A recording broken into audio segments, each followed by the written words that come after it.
Very much so. They've lost total distrust with the government. They feel disillusioned of not being supported. And if you think about it, the economy is not very vibrant at the moment. You have hyperinflation. You have a lot of farmers out there where their crops have dried up because of the droughts. And the Islamic clerics have actually come to their aid. They've supported in many, many ways. They've supported one with aid, supported financially, and supported with logistics in assisting a lot of these families.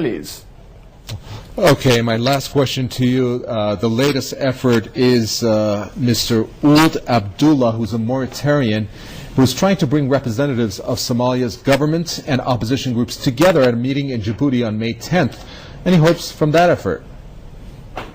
Well, there's a possibility that there may be something that may come out of it. But the principle behind it is that both sides have been in this conflict for some time. Clearly, the Islamic freedom fighters have actually had a stolen march on this. In fact, the fact that they've been able to claim part of the country and control it for some time.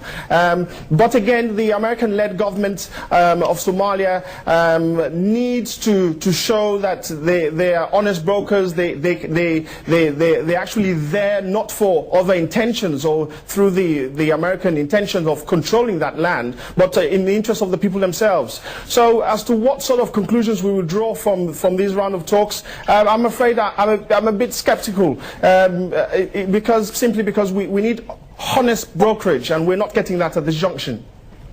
Okay, Messiah Johnson, African expert over in London, joining us. Thank you so much for your details on the latest coming out of Somalia.